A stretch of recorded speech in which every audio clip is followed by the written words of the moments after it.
Hello, my darlings. Guess where I am? I'm in our room.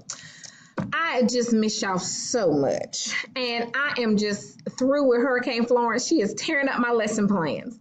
But I just wanted to give you a quick update of if we come to school tomorrow, we're going to do a formative assessment on vocabulary and context and take our vocabulary quiz number 3.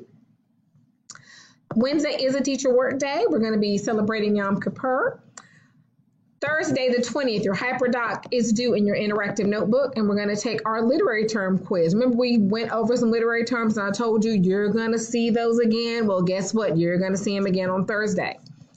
And Friday, we're going to have our traditional Friday vocabulary quiz, and we're going to get an introduction to our unit performance assessment, which is our be-all, end-all, end our unit with a bang.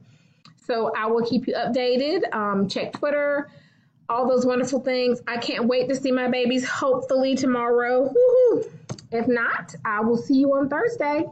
But I'm hoping I will get to see you tomorrow. So come ready to take your vocabulary quiz.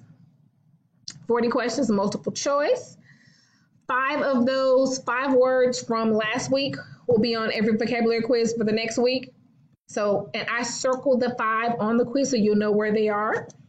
So I'm hoping we'll be cooking with gas, taking names.